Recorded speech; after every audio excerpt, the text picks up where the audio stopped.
Assalamualaikum warahmatullahi wabarakatuh. Waalaikumsalam warahmatullahi wabarakatuh. Selamat datang di Bincang Ramadan. Santai berbincang, ibadah gemilang. Halo dulur kemenak semua, bagaimana kabarnya nih? Semoga dulur kemenak semua dalam keadaan sehat dan selalu dalam lindungan Allah Subhanahu wa Ta'ala. Nah, tidak terasa kita sudah memasuki bulan suci Ramadan. Bulan yang penuh berkah, ampunan, dan kesempatan bagi kita untuk mendekatkan diri kepada Allah. Dan semoga dulur kemenak diberi kelancaran untuk melaksanakan ibadah puasa di bulan suci Ramadan ini. Nah, dulur kemenak, bicara soal puasa, dalam fikih Islam ada beberapa perbedaan pendapat atau pandangan mengenai syarat dan rukun puasa di antara keempat mazhab, yakni mazhab Hanafi, Syafi'i, Maliki, dan Hambali. Walaupun tujuan akhirnya sama, tetapi ada sedikit perbedaan yang menarik nih untuk kita dalami. Oleh karena itu, pada kesempatan kali ini kita akan berbicara dan membahas lebih mendalam mengenai topik ini bersama narasumber yang luar biasa, yakni Dr. Haji Wahid Effendi, MAG. Bagaimana Bapak? Alhamdulillah wa syukurillah, hari ini kita masih dikasih sehat dan sempat sehingga kita bisa berbincang, begitu pula adik-adik yang ada di studio. Mudah-mudahan sehat semua ya. Alhamdulillah. Begitu pula dengan Mas siapa ini? Mas Ali, Pak saya. Mas Ali. Oke. Ya. Ya. Jadi Bapak, pada video kali ini topik utama kita kan tentang syarat dan rukun puasa menurut keempat mazhab. Nah, tapi sebelum kita masuk lebih mendalam nih Pak mengenai syarat dan rukun tersebut, kita akan coba pahami lebih dulu sih Pak. Apa sih sebenarnya konsep puasa dan kedudukannya dalam syariat agama Islam kita? Oke. Puasa itu sendiri, kalau kita lihat dari kata puasa itu memang bukan dari bahasa Arab. Tapi puasa itu adalah dari bahasa Sanskerta upawasa. Upawasa itu adalah menghentikan segala macam kebiasaan. Sehingga dalam konsep puasa sebetulnya, puasa itu adalah konsep ibadah seluruh manusia di muka bumi ini. Bahkan bukan hanya manusia tapi makhluk juga berpuasa. Contoh kupu-kupu, sebelum menjadi kupu-kupu dia harus berpuasa jadi kepompong. Begitu pula pinguin itu pun berpuasa. Seluruh makhluk itu pada hakikatnya juga berpuasa. Cuma bagaimana dengan puasa itu dalam konsep Islam? Secara bahasa di dalam Islam bahwa puasa adalah mutlaqan al-imsaku an kulli syai'. Secara mutlak menahan diri dari segala sesuatu. Kemudian secara syara' adalah al-imsaku an kulli muftirat, adalah menahan diri dari segala hal yang membatalkan puasa, dari segala yang membatalkan perbuatan, min tulu'il fajri, dari terbitnya fajar ila ghurubi syamsi, sampai tenggelamnya matahari.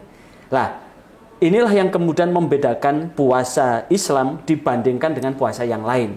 Kalau puasa di Islam itu bahwa puasa itu ya menahan diri dari apa yang membatalkan puasa, dari terbitnya fajar sampai tenggelamnya matahari. Tapi di agama yang lain ada puasa pati geni. Puasa terus menerus tanpa henti, tidak dibatasi. Ada yang sehari, 2 hari, 3 hari tidak makan sama sekali. Atau puasanya ular, berbulan-bulan habis makan, kemudian dia tidak makan apapun. Nah, itu juga dalam konsep puasa. Tapi di dalam Islam, puasa itu adalah as-siyam. As-siyam itu sendiri berarti al-imsak. Al-imsak. Maka tentu al-imsak an kulli muftirat ini ada puasa wajib, ada puasa sunnah, ada puasa makruh, ada puasa haram. Puasa wajib itu ada 3. Dari 4 mazhab sepakat bahwa puasa wajib itu ada 3. 1, puasa Ramadan. Yang kedua, puasa kafarat. Yang ketiga adalah puasa nazar. Puasa kafarat apa itu? Orang sumpah begitu ya. Jadi untuk membatalkan sumpah, menggugurkan dosanya sumpah, maka dia wajib berpuasa 3 hari. Ada puasa haram, yaitu hari dari 365 hari ini, 365 hari, ada 5 hari yang kita tidak boleh berpuasa. Idain 2 sama tasyrik. Sehingga yang dibolehkan adalah puasa 360 hari. Dari 360 hari ada puasa dimakruhkan, yaitu puasa 2 atau 3 hari sebelum Ramadan. Misalkan Ramadannya ini diperkirakan hari Sabtu tanggal 1 Maret begitu ya. Kemudian Jumat, Kamis, Rebo berpuasa. Ini puasa yang makruh. Tetap sah tapi makruh. Apa itu makruh? Jikalau dikerjakan tidak dapat apa-apa. Apa itu? Jikalau dikerjakan tidak dapat apa-apa, jikalau ditinggalkan dapat pahala. Ada yang puasa sunnah, Senin Kemis puasanya Rasulullah, kemudian puasa Dawud sehari puasa sehari tidak. Ada puasa tengah bulan puasanya Nabi Ibrahim, ada yang puasa setengah tahun terus menerus puasanya Nabi Nuh dan sebagainya. Maka itu adalah bagian puasa yang disunahkan. Nah, dari rangkaian puasa ini tentu tinggal dipilih kita berbicara tentang konsep puasa itu sendiri secara keseluruhan atau secara khusus, di mana puasa yang wajib, sekali lagi puasa wajib itu Allah syariatkan di bulan Sya'ban seperti ini. Dengan turunnya Al-Quran surah Al-Baqarah ayat 183. Ya ayyuhalladzina amanu kutiba alaikumusiyam kama kutiba alal ladzina min qablikum la'allakum tattaqun. Sebuah panggilan kepada Allah buat orang yang beriman, menyampaikan bahwa telah diwajibkan kepada kamu untuk berpuasa sebagaimana telah diwajibkan kepada nabi-nabi terdahulu atau umat terdahulu. Maka di sini dalam tafsir Ibnu Katsir disebutkan bahwa sebetulnya puasa Ramadan itu sudah diwajibkan pada umat terdahulu. Dari Nabi Adam sampai Nabi Muhammad itu sudah ada puasa Ramadan. Tapi ada puasa-puasa spesifikasi yang dilakukan oleh umat terdahulu, yaitu puasa tengah bulan. Itu sejak Nabi Adam, kemudian disyariatkan mulai Nabi Nuh sampai Nabi Muhammad. Karena itu puasa tengah bulan ini sempat menjadi puasa wajib sebelum diturunkannya apa? Puasa Ramadan. Kemudian ada puasa yang dilakukan oleh Nabi Musa, Asyura. Itu pernah jadi wajib oleh Rasulullah sebelum turunnya puasa Ramadan. Begitu puasa Ramadan, puasa wajib keseluruhan itu sudah menjadi sunnah, tinggal Ramadan yang diwajibkan. Tentu dari al-imsak angkul muftarat min tulil fajr ila ghurubi syamsi, menahan diri dari hal yang membatalkan atau segala yang membatalkan dari terbitnya fajar sampai tenggelamnya matahari. Oh iya, berarti fungsi apa konsep utama itu menahan diri itu. Menahan diri. Tapi yang menarik tadi ternyata puasa ini bukan ibadah yang ada sejak zaman Nabi ya, tapi sebelum Nabi Muhammad pun sudah ada sebenarnya. Kama kutiba alal ladzina min qablikum, sebagaimana yang telah diwajibkan kepada umat terdahulu sebelum kamu. Jadi di situ disebutkan bahwa Ramadan itu sudah diwajibkan termasuk kepada Nabi Musa, Nabi Isa. Itu sudah diwajibkan puasa Ramadan. Bisa dibuka di dalam tafsir Ibnu Katsir. Hari ini kita akan berbicara itu untuk membandingkan itu dengan mengambil kitab ini, kitab fikih ala madzahibil arba'ah yang disusun oleh Abdurrahman bin Muhammad bin Iwad al-Jaziri untuk kita bahas lebih mendalam. Oke. Nah, ini mungkin tadi setelah dijelaskan mengenai konsep puasa ya dalam syariat agama Islam. Mungkin selanjutnya kita akan masuk nih ke pembahasan utama kita mengenai syarat dan rukun puasa menurut 4 mazhab. Nah, ada kata kuncinya itu syarat dan rukun. Sebenarnya syarat dan rukun ini bedanya apa, Pak? Kalau syarat itu adalah kondisi, status atau keadaan yang menjadikan sah tidaknya satu perbuatan. Contoh, orang mau sholat, syaratnya apa? Suci. Suci apa? Badan, pakaian, tempat dari najis. Namun jika syarat ini tidak ada, maka itu menjadikan perbuatan itu menjadi tidak sah. Jadi syarat itu adalah kondisi, keadaan yang menjadikan instrumen penting dalam tegak tidaknya satu perbuatan. Itu syarat. Kalau rukun itu adalah pokok-pokok yang harus ada. Sekali lagi, rukun itu adalah pokok-pokok yang harus ada. Jika rukun itu satu aja tidak ada, maka menjadikan itu tidak ada. Karena rukun itu ibarat apa? Cagak. Pilarnya gitu. Pilar. Jika pilar ini tidak ada, ya tidak bisa tegak. Rumah kalau tidak ada pilarnya, ya roboh. Satu perbuatan itu tentu semuanya ada rukun. Sholat ada rukunnya, zakat ada rukunnya, haji ada rukunnya, kemudian puasa juga ada rukunnya begitu. Sehingga rukun itu adalah berkaitan dengan apa yang perlu dilakukan saat itu dilakukan. Syarat itu bisa saat dilakukan maupun sebelum dilakukan. Ya itu. Syarat mengenai kondisinya seseorang bisa sah gitu melakukan. Kondisi seseorang sah tidaknya, wajib tidaknya, batal tidaknya terhadap apa yang akan dilakukan atau yang telah dilakukan. Misalkan di puasa ini ada syaratnya. Salah satunya sebelum kita perdalam, salah satu syarat bahwa seseorang untuk boleh dia berpuasa, salah satu syaratnya adalah apa itu? Balik. Balik ya. Balik. Balik itu berarti bagi laki-laki yang sudah keluar sperma, bagi perempuan yang sudah menstruasi. Nah, lantas bagaimana jika kemudian dia belum balik? Maka itu belum wajib dia melakukan. Belum wajib dia melakukan perbuatan puasa. Andai kan dia tidak puasa, tidak berdosa begitu. Nah, itulah kemudian berakal. Apakah berakal dengan gila atau berakal karena mabuk atau berakal? Berarti posisi akal fikirnya sadar. Bagaimana dengan orang gila? Bagaimana dengan orang mabuk? Bagaimana orang tertidur? Bagaimana orang pingsan? Maka ada ketentuan-ketentuan yang membedakan di antara imam mazhab yang lain. Lah, inilah yang kemudian akan menjadi tegak atau tidaknya. Itu namanya syarat.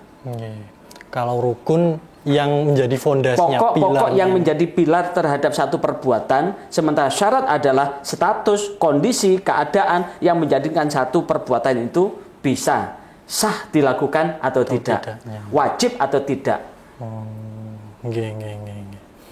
Oke, Pak. Tadi sudah jelas ya mengenai syarat dan rukun itu sebenarnya apa. Nah, ini langsung ke pembahasan utamanya. Pertama kan kita bahas mengenai rukunnya dulu. Bagaimana pandangan atau pendapat dari keempat mazhab tadi, Syafi'i, Hanafi, Maliki, dan Hambali tadi mengenai rukun puasa, Pak. Ya.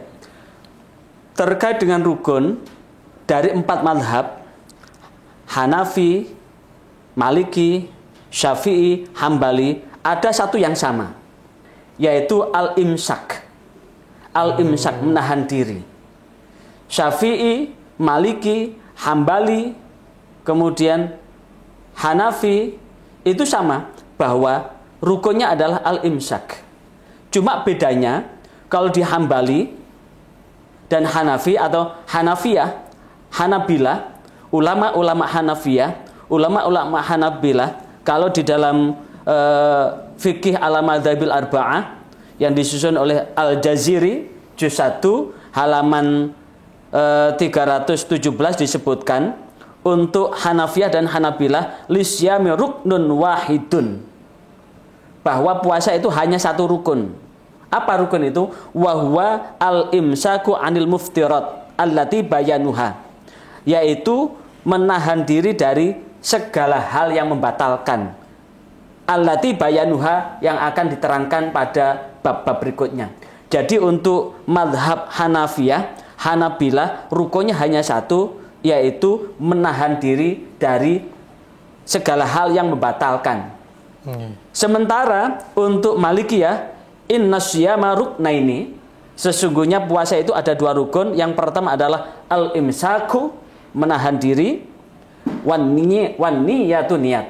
Jadi ada dua rukun, yaitu satu menahan diri, tentu al-imsak anil muftirat, menahan diri dari yang membatalkan. Yang kedua adalah wan niyat. Wan niyat itu adalah keinginan hati, gerak hati, kemudian kesengajaan hati untuk melakukan satu perbuatan terhadap apa yang akan dilakukan. Dan famafhumus siyamu la yatahaqqaqu illa bihima, dan itu dinyatakan bahwa puasa tidak akan terwujud kecuali dengan dua hal itu. Namun di ulama Malikiyah ini pun berbeda pendapat. Warajaha ba'duhum, sebagian di antara ulama Malikiyah pun berbeda. Di antara sebagian mengatakan innan niyata syartun wala ruknun. Sesungguhnya niat puasa itu adalah syarat, bukan rukun. Oh. Syarat bukan rukun. Famahum syamu illa bi imsak faqat. Dan sebagian ulama Malikiyah itu bahwa itu dipahami bahwa puasa itu hanya menahan dari segala hal yang membatalkan saja. Lah, sementara rukun itu masuk dalam syarat. Sementara Syafi'iyah, ini patok bangkrong ini sudah. Arkanus siyam salah satun. Rukun puasa itu ada 3. Yang pertama al-imsaku anil muftirat. Menahan diri dari segala hal yang membatalkan.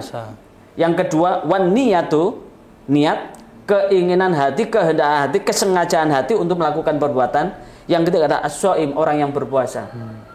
3 ini famafhumu siyamu indahum la yatahaqqaqu illa bihadih.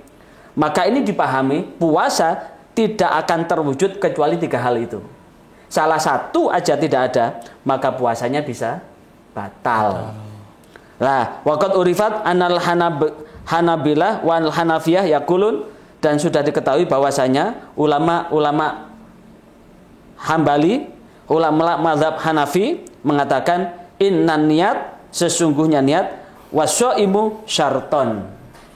Jadi walaupun secara rukun berbeda, yaitu bahwa tidak memasukkan niat, tapi ulama-ulama Hanafiyah, ulama-ulama Hambali, mazhab Hambali, dan sebagian ulama Malikiyah menyatakan bahwa niat dan orang yang berpuasa itu masuk syarat. Berarti jika walaupun tidak rukun dan kemudian dia tidak mengucapkan niat, maka dia tidak sah puasanya. Karena untuk ulama Hanabilah dan Hanafiyah, niat itu adalah syarat sahnya. Syarat sah. Nah, sekarang terkait dengan penerapan rukun itu, niat sekarang. Untuk ulama-ulama Syafi'iyah, niat itu wajib diucapkan pada malam hari. Dari tenggelamnya matahari sampai terbitnya fajar. Lantas bagaimana subuh belum berniat, apalagi sampai duha, apalagi sampai sebelum zuhur belum niat, maka itu ada 2 hal. Mereka tetap menahan diri dari makan dan minum, tidak boleh makan walaupun dia tidak niat, dia tetap tidak boleh makan dan minum itu walaupun belum niat itu ya. Ya, tapi dia di kemudian hari dia mengqadha. Oh, tetap harus diqadha. Tetap harus diqadha. Dan niat itu harus diucapkan setiap hari untuk Imam Syafi'i. Sekali lagi, niat itu harus diucapkan setiap hari menurut ulama Syafi'iyah. Begitu pula menurut ulama Hanabilah dan ulama Hanafiyah. Niat itu harus diucapkan setiap hari. Ulama Syafi'iyah, ulama Hanafiyah, ulama Hanabilah atau mazhab Hambali itu niat harus diucapkan setiap hari. Setiap hari mengucapkan, setiap hari mengucapkan. Makanya rugi banget kalau kemudian ada orang yang tidak berjamaah tarawih, karena di tarawih itu imam akan mengajak, ayo mari kita niat bareng-bareng. Niat bareng-bareng. Itu terkait dengan penerapan niat. Sementara menurut ulama Malikiyah itu niat puasa, selama puasa itu dilakukan terus-menerus dari tanggal 1 sampai tanggal terakhir bulan Ramadan. Kemudian puasa kafarat pun begitu, puasa nazar pun begitu. Jikalau dilakukan terus-menerus, maka niat itu bisa dilakukan di awal. Misalkan besok ini ya, ulama-ulama Malikiyah sebagian besar adalah niat itu termasuk rukun, tapi sebagian yang lain mengatakan syarat, tapi ini bisa dilakukan di tanggal terakhir bulan Sya'ban atau malam tanggal 1. Misalkan ini sidang isbat sudah menyatakan bahwa tanggal 28 ini dinyatakan sidang 28 Februari ini lah ya. Okay. Bahwa di tanggal 28 Februari ini Menteri Agama dihadiri dengan seluruh stakeholder yang menentukan tanggal 1 Ramadan itu, maka kemudian dari maghrib sampai sebelum subuh maka niat. Maka niatnya bisa dengan niat begini. Nawaitu sauma jami'i syahri Ramadan hadhihi sanah fardhan lillahi ta'ala. Nawaitu sauma jami'i syahri Ramadan hadhihi sanah fardhan lillahi ta'ala. Apa niatnya? Nawaitu, saya niat sauma jami'i syahri Ramadan, niat keseluruhan bulan Ramadan hadhihi sanah tahun ini fardhan lillahi ta'ala, wajib karena Allah Ta'ala. Dan diucapkan di tanggal 1. Inilah yang kemudian bisa jagani. Manakala di tanggal-tanggal yang cukup krusial, yang tidak memungkinkan untuk sholat tarawih, yang cukup krusial ya, yang tidak memungkinkan sholat tarawih, misalkan biasanya kan iktikafnya ada di masjid, tiba-tiba iktikafnya di mall karena belum beli baju. Ya, udah beli baju belum, Mbak? Belum. Dan berangkatnya sebelum maghrib karena saking banyaknya yang dibeli sampai bablas sampai jam 9, sehingga sholat tarawihnya bersama pramuniaga yang ada di mall itu akhirnya kan lupa. Lah, jagani itu. Makanya fleksibilitas ini penting. Maka jamaah bisa diajak, ayo barangkali di hari-hari nanti kita lupa untuk, tapi ini sudah kita niat di awal ini. Tapi satu hal clue yang ada di mazhab Malikiyah, bahwa niat itu ada di hati. Boleh diucapkan hanya, tapi hatinya saya niat puasa seluruh bulan Ramadan tahun ini wajib karena Allah Ta'ala. Dengan hati. Tapi disunahkan dilafalkan. Nawaitu sauma jami'i syahri Ramadan hadhihi sanah fardhan lillahi ta'ala. Adapun harian nawaitu sauma ghadin an adai fardhi syahri Ramadhani hadhihi sanati fardhan lillahi ta'ala. Apa itu? Yang betul Ramadan apa Ramadhani? Ramadhani. Kenapa? Karena Ramadhani itu adalah mudhaf ilaih. Mudhaf ilaih ke apa? Hadhihi. Apa tanda mudhaf? Ada al-ta'rif yang di terakhir itu. Maka lafal niat adalah nawaitu sauma ghadin an adai fardhi syahri Ramadhani hadhihi sanati fardhan lillahi ta'ala. Lah tentu ini kalau kemudian untuk masyarakat awam perlu diterjemahkan karena tidak tahu apa maksudnya gitu. Wes ayo besok kita niat puasa Ramadan 1 hari penuh. Sekali lagi kita besok niat puasa Ramadan 1 hari penuh wajib karena Allah Ta'ala. Sehingga dengan demikian walaupun secara rukun seperti itu, tapi 4 madhab tetap mengharuskan untuk berniat. Yang pertama, Hanafiyah, Hanabilah memang tidak masuk rukun, tapi masuk syuruti sihhatis shaum, syarat sahnya puasa. Yang Malikiyah adalah masuk ruknun, perbuatan yang memang harus ada. Imam Syafi'i dan ulama-ulama yang mengikutinya adalah rukun yang memang harus ada dalam perbuatan itu. Sehingga dengan demikian sepintas memang berbeda, tapi pada hakikatnya sama. Maka tentu ketika kita memandang pada di masyarakat, maka ada satu kata kunci, yaitu adalah menahan diri. Adapun niat itu ada di sini.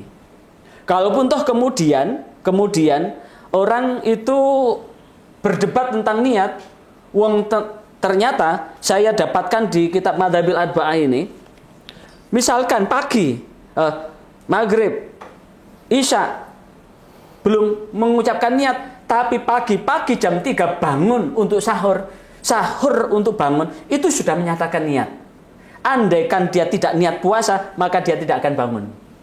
Jadi bangun untuk sahur itu sudah mewakili. Itu sudah niat bahwa dia akan berpuasa sehari itu.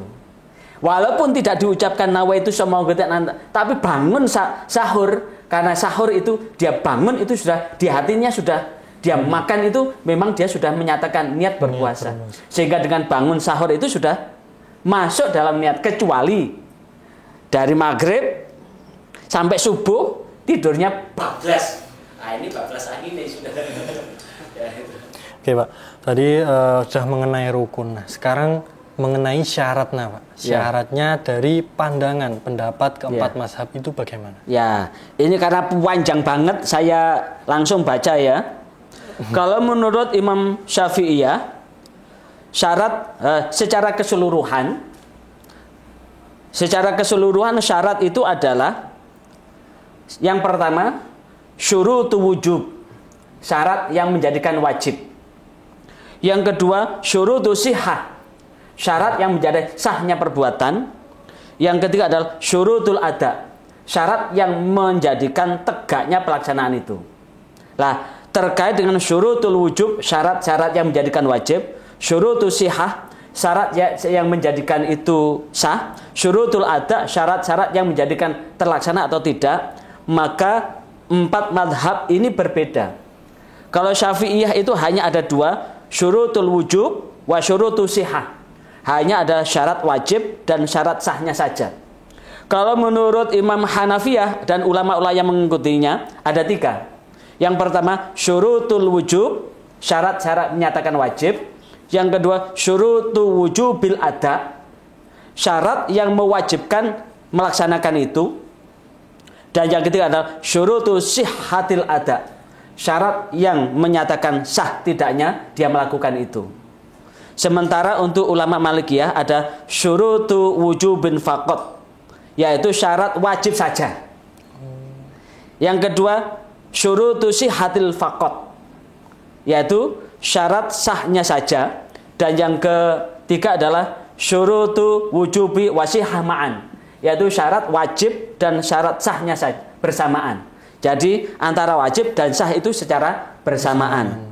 Sementara untuk ulama Hanabilah adalah syurutu shaum, adalah syurutu wujub faqat. Ini hampir sama dengan Malikiyah dan Hanabilah. Maka tentu ini ada irisan-irisan. Lah, ada clue yang hampir sama. Bahwa dari syarat itu balik, Islam, berakal, mampu. Itu hampir sama semuanya mensyaratkan itu. Kalau untuk ulama Syafi'iyah dan mazhab Syafi'i dan ulama yang mengikutinya ada dua. Dari dua itu syarat wajibnya, syarat wajib itu ada 4. 1 balik, Islam. Balik itu berarti jika belum balik belum wajib. Tapi bagaimana dengan mumayyiz yang sudah bisa membedakan, dia belum balik, tapi sudah bisa membedakan, dia sah puasanya, tapi jika dia meninggalkan dia tidak berdosa. Yang kedua Islam, berarti syaratnya adalah Muslim. Orang yang tidak Islam, murtad, tidak pernah syahadat, maka dia tidak wajib, tapi dia berdosa. Yang ketiga berakal. Berakal apakah gila, apakah pingsan? Maka gila dan pingsan ini menyebabkan jika kemudian dia berpuasa plek begitu ya, tiba-tiba dia gila. Dan gilanya hampir seharian penuh, maka dia sudah batal puasanya. Dia pingsan hampir seharian penuh, misalkan dia lari atau apa, semaput begitu, karena punya sakit apa begitu, pingsan, maka batal puasanya. Kecuali pingsannya hanya 1-2 jam aja. Kalau hanya pingsan kepanasan begitu, 1 jam 2 jam teruskan. Tapi kalau kemudian hampir seharian itu, maka lanjutkan, kasih makan aja. Nah, kemudian yang keempat, itoqatu hasan wa syar'an. Berarti ada kemampuan secara jasmani dan secara syariah. Secara jasmani itu berarti apa? Sehat. Kalau ada orang itu sakit, dia tidak wajib. Kalau dia tua, dia tidak wajib. Jadi ada orang sakit yang permanen, maka sebetulnya orang yang sakit permanen, misalkan orang stroke begitu ya, makan aja susah, apalagi suruh puasa. Apalagi kalau kemudian dia berpuasa malah meninggal, maka dia tidak wajib. Jikalau kemudian dia sakitnya permanen, dia tidak wajib. Kalau tidak wajib berarti hal-hal yang berkaitan dengan ketentuan puasa tidak. Kemudian mampu secara syar'an. Secara syar'an misalkan Mbak siapa itu yang pegang HP itu? Mbak Alfi begitu. Ini kan tanggal 1 Ramadan begitu, tiba-tiba menstruasi. Maka dia wajib untuk makan karena dia tidak mampu secara syariah karena keluar darah menstruasi. Atau orang hamil melahirkan begitu. Maka dia wajib makan karena dia tidak ada kewajiban karena dia tidak memenuhi syarat wajibnya. Ada syarat sahnya. Syarat sah itu adalah al-islamu halusyam. Adalah muslim ketika waktu pelaksanaan puasa itu. Jikalau kemudian tiba-tiba dia murtad, maka tidak sah, itu batal. Kemudian tamyiz. Jadi berarti walaupun dia belum balik, tapi dia sudah bisa membedakan mana yang baik dan mana yang buruk, walaupun dia berpuasa tetap diterima pahalanya. Makanya ada latihan puasa. Yang ketiga, halwus shaimu minal haid wan nifas wal wiladah. Jadi bersih dari menstruasi, dari nifas dan wiladah. Dan yang keempat adalah waktu shaum, ai yakuna waqta qoli qabilan lisaum, yaitu waktu di mana boleh berpuasa, yaitu di luar Aidain dan hari tasyrik. Itu terkait Syafi'iyah. Tapi kemudian di mazhab yang lain tidak jauh berbeda, cuma meletakkannya berbeda-beda. Sehingga dari apa yang disampaikan oleh ulama Syafi'iyah tadi, kalau di ulama Hanafiyah masuk di syarat wajib. Yang menjadikan dia wajib untuk berpuasa hanya 3. Muslim, Islam, berakal, dan balik. Sementara syarat untuk melaksanakan, wajib melaksanakan apa? Sihah. Sihah itu apa? Posisinya adalah posisinya dia sehat, tidak sakit. Kalau kemudian dia sakit, maka tidak wajib untuk melakukan. Tapi jika dia sakit, tapi tetap mampu, tetap sah. Itu namanya syarat wajib untuk melaksanakan. Jadi ada orang sakit, misalkan sakit panu begitu ya. Sakit panu. Panuan begitu ya. Ya tetap puasa. Sakit perut begitu. Wah, ini biasanya perut ini kalau posisi perut ini ndak jam 8 ndak makan begitu ya, kan keroncongan kan ya. Selemet-selemet gitu ya. Tapi yakinlah bahwa perut ini akan menyesuaikan. Tetap dilaksanakan, maka tidak akan mempengaruhi apapun. Tapi jika kemudian sakit itu menjadikan dia semakin tidak berdaya, boleh dia makan. Karena itu adalah merupakan syarat wajibnya untuk melaksanakan adalah sehat. Yang kedua, iqamatu fala yajibu ada'a ala musafir. Iqamah mukimin. Jadi mukimin itu adalah orang yang bertempat tinggal. Dan inilah yang kemudian membolehkan bagi orang yang bepergian itu untuk makan. Tapi ada yang nakalan, Mas. Ada yang nakalan, misalkan Mas siapa ini? Mas Faris ya.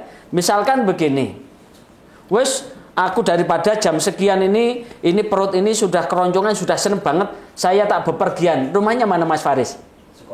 Sukodono. Pergi ke Surabaya. Jadi makannya di Surabaya. Saya kan musafir dari Sukodono ke Surabaya. Ada yang model begitu. Dia kali. Iya, saya punya teman begitu. Rumah ya teman sekantor itu waktu itu. Jadi nggak biasa puasa begitu, pagi-pagi itu kepengen merokok begitu. Dah saya akan naik ke Prigen sana. Akhirnya diberikan sana beli sate kelinci itu. Akhirnya. Jadi, lo kenapa? Saya kan musafir. Nah, maka tentu musafirnya akan ditentukan. Musafir yang di situ kemudian, jika kemudian di pepergian menyebabkan dirinya itu betul-betul membahayakan, maka dia wajib berbuka. Tapi jikalau dia bepergian, tapi bepergian itu tidak membahayakan diri, maka tetap lanjut. Karena di ayat Al-Quran surah Al-Baqarah ayat 84 itu, wa antasumu khairul lakum in kuntum ta'lamun. Jikalau engkau berpuasa itu lebih bagus. Jikalau engkau mengetahui fadilahnya. Memang disebut ayyamam ma'dudat faman kana minkum maridan aw 'ala safarin fa'iddatum min ayyamin ukhar. Nah, waktu-waktu berpuasa sudah ditentukan. Jikalau sakit atau bepergian, maka boleh mengqadha pada hari yang lain. Tapi tetap mengqadha, daripada mengqadha, fadilahnya bahkan saya temukan begini. Andaikan ada satu orang meninggalkan puasa tanpa halangan, kemudian dia bertaubat, taubatnya itu diganti puasa 1 tahun, maka puasa 1 tahun itu tidak akan menggantikan 1 hari yang ditinggalkan itu. Karena itu Genzi ini ya, jangan coba-coba untuk meninggalkan.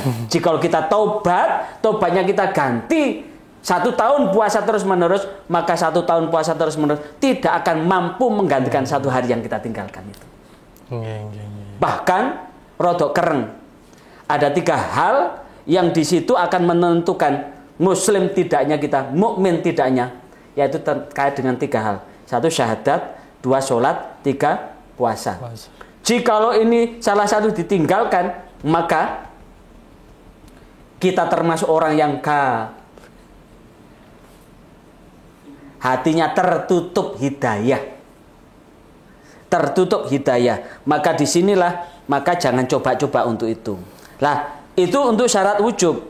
Sekarang, jadi syarat wajib itu, jikalau kuat bisa dilakukan, kalau tidak kuat, boleh untuk berbuka. Sekarang ini, mau tidak mau, garis hitam putih, syurutu sihatil ada, syarat yang menentukan sah tidaknya dia puasa itu. Apa? Ada 2. Yang pertama, at-toharatu anil haidi wan nifas, yaitu bersih dari menstruasi dan nifas. Jadi walaupun dia mau puasa tapi dia menstruasi, ya tidak sah. Ketiwas luwe. Yang kedua, niat. Jadi walaupun dia tidak niat, ya ketiwas luwe. Kenapa? Fala yasihu ada usaum, maka tidak sah dia melakukan saum illa bin niyah, kecuali dengan niat. Karena apa? Niat itu tamyizu lil ibadi wal anil adah. Karena niat itu akan membedakan antara mana yang ibadah, mana yang bukan ibadah. Karena apa? Innamal a'mal bin niyah wa innama likulli imri'in manawa. Hadis mutawatir ini. Segala sesuatu itu bergantung dengan niat. Dan seterusnya. Kalau Malikiyah tidak jauh beda, kalau Hanabilah tidak jauh beda. Kurang lebih seperti itu kalau diambil garis besarnya. Ya. Itu tadi mengenai syarat. Syarat ini lumayan kompleks ya, Pak? Iya. Ya. Terus tadi kita sudah berbicara mengenai rukun dan syaratnya.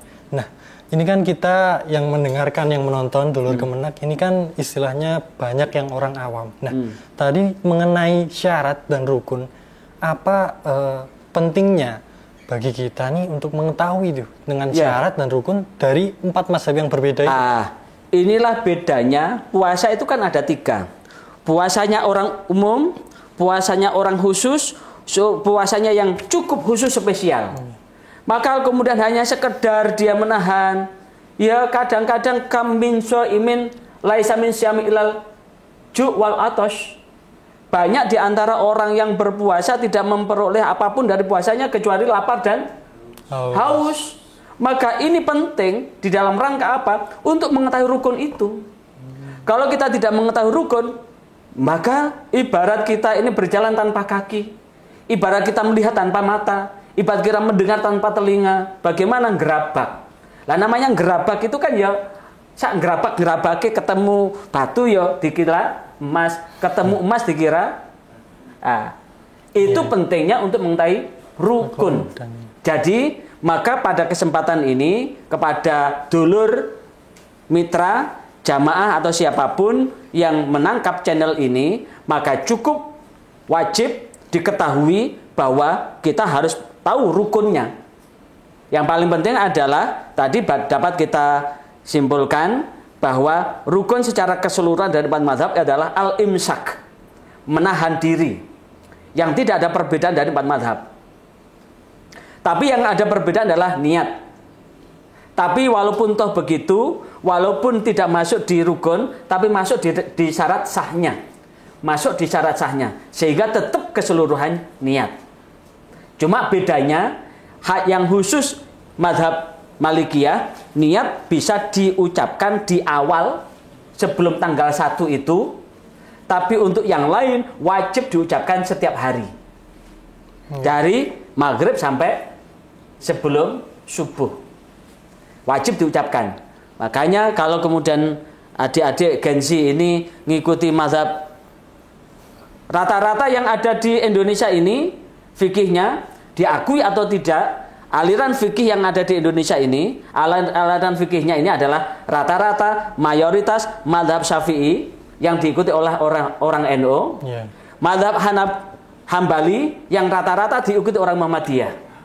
Walaupun di Muhammadiyah ini tidak mengenal mazhab, tapi setelah saya amati bagaimana cara wudhunya, cara melakukan haliyah syariah, rata-rata kalau tidak ikut Imam Hambali, ya Imam Maliki. Tidak ada yang ikut Imam Hanafi. Nah, kalau dengan demikian dari fikih yang ini, maka tentu kita akan tahu dalam perspektif itu. Oke. Baik, Pak. Mungkin ini untuk terakhir ya, ini untuk seluruh penonton, dulur-dulur Kemenak, pesan dari Bapak, pesan atau nasihat dari Bapak biar puasa dulur-dulur Kemenak ini lebih berkualitas nih Pak, gimana?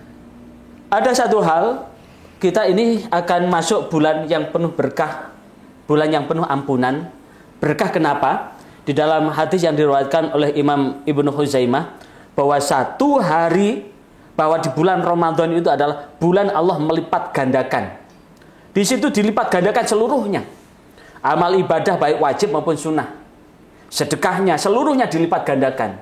Untuk perbuatan yang wajib itu akan dilipat gandakan 70 kali lipat dibandingkan dengan luar Ramadan. Untuk amalan sunnah apapun bentuknya, maka seperti melakukan amalan wajib di luar bulan Ramadan. Maka iman banget jika bulan Ramadan ini kita sia-siakan. Jika kita betul-betul melakukan ibadah Ramadan ini dengan baik, maka tentu puasa kita akan memperoleh hasil yang maksimal.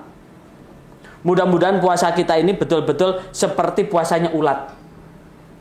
Bukan puasanya ular. Kenapa? Puasanya ulat, dari ulat yang betul-betul menjijikkan dan menakutkan. Adik-adik Gensi, kalau dikasih ulat seneng nggak? Dikasih ulat nggak ada yang senang. Saya sendiri kalau dikasih ulat, apalagi ulat bulu, nggak ada yang senang.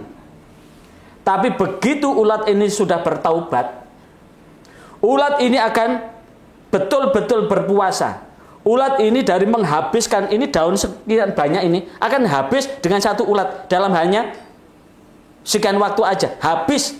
Ini namanya rakus banget. Tapi begitu bertaubat, ulat ini akan betul-betul dia menahan diri, berpuasa betul dalam batas waktu yang sudah ditentukan. Tapi puasanya ulat ini dari menjadi makhluk yang sangat menjijikkan dan membuat gilo dan girap-girap pada siapapun yang dekat dengannya. Tapi begitu taubatnya diterima oleh Allah, dia berubah menjadi kupu-kupu, sosok makhluk yang sangat disenangi oleh orang lain. Jangankan anak-anak, orang tua pun senang. Saking senangnya sampai diawetkan, ditempelkan di dinding dengan kupu-kupu yang indah itu. Harapan kita manusia yang beriman, puasa kita seperti itu. Bukan seperti ular. Puasanya ular habis makan mangsa, 1 bulan penuh dia tidak makan sama sekali. Karena di saat itu ada proses apa? Proses metabolisme, proses melumat makanan yang dilumat. Dia berpuasa sampai di rumahnya, dia tidak keluar.